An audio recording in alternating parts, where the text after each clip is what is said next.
Hey everybody, it's Chris, and today we're going to talk about Westside Disc's 2019 mid-release, the Gatekeeper. Now this is also going to be the Trilogy Challenge disc this year, or mid-range this year, so look for it in a Trilogy Challenge near you. Might be worth going out just to try this one, but of course the Vandal and the Keystone are both great discs as well. Vandal's up next. But what can I tell you about the Gatekeeper? Well, it's what I consider a workhorse type mid, and that means it's not super overstable or super understable, but it's kind of in that sweet spot where you can hit a lot of different angles with it. To start, in this review, you're actually going to see a variety of throws with the Gatekeeper, but my first throw with it, you're going to see it.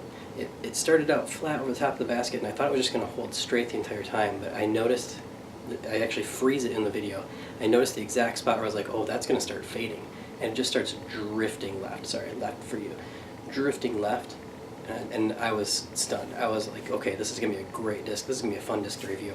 So in a lot of the initial review, you're going to see me putting it up against a Verdict instead of the Emac Truth. That's because I kind of put it in between the two molds originally, and it fit really well there. It wasn't as overstable as a Verdict, but it wasn't as straight as an Emac. It kind of had that sweet spot, and it was a great thrower. I loved throwing it.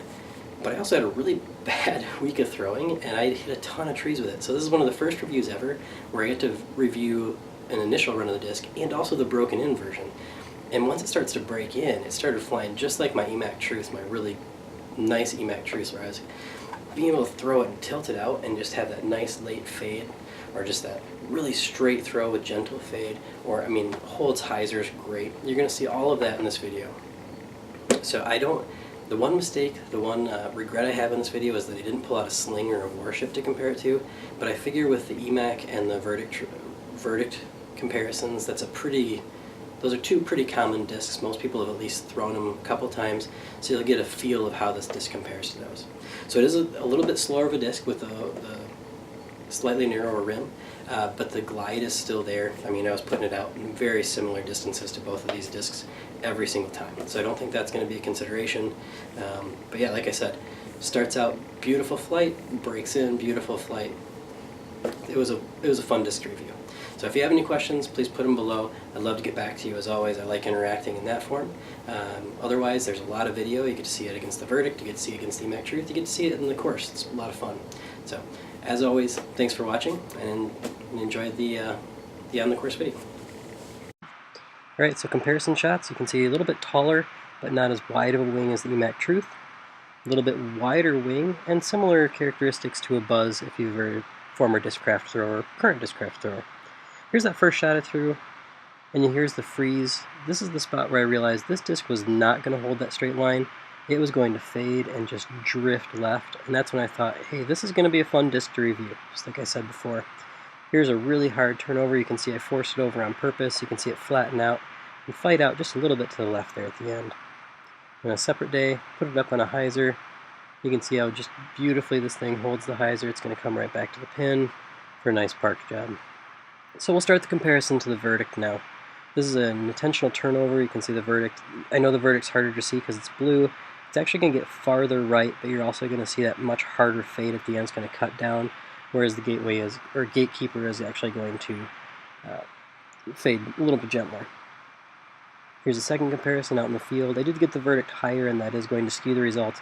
But what I really liked about the Gatekeeper on this one is just how straight it held before that gentle fade at the end.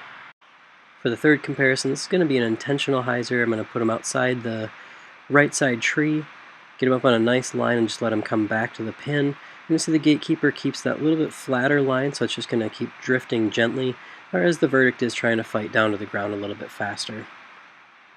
And on this last one, I know the Verdict's going to be hard to see. It's going to be a low line drive that just holds straight and then cuts around the corner, whereas the Gatekeeper is thrown higher and it's going to actually be able to drift. You're going to be able to watch it skip through the trees here.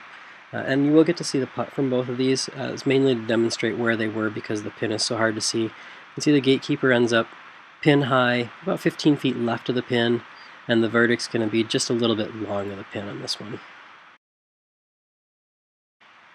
Moving on to the Emac comparisons, I do apologize in this first one. You're going to see the Emac Truth definitely starts farther right on this line, but if you watch the two flights independently, you can see the Emac kind of stands up a little bit longer, and the Gatekeeper's flight just naturally drifts left. That a little bit extra stability that it has just helps it carry. On the second flight, they come out very similarly. They're both going to start out over the pin. The The Emac holds straight just a little bit longer, but both of them are going to drift left of the pin. You can see pretty similar results on that one. Then Into the Woods, this is when the disc is starting to break in.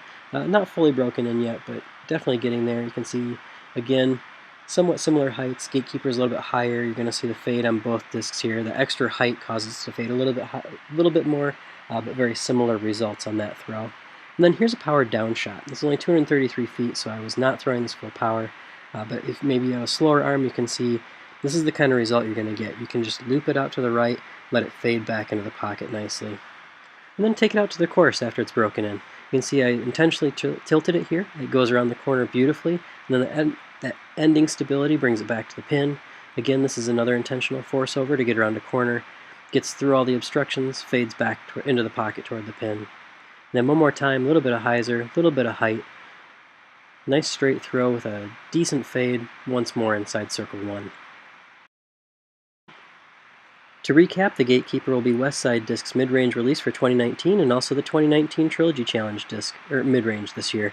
So be looking for one of those events so you can get your hands on them. The flight numbers are 4502, so it's going to start with a decent amount of fade and break into a beautiful line shaper.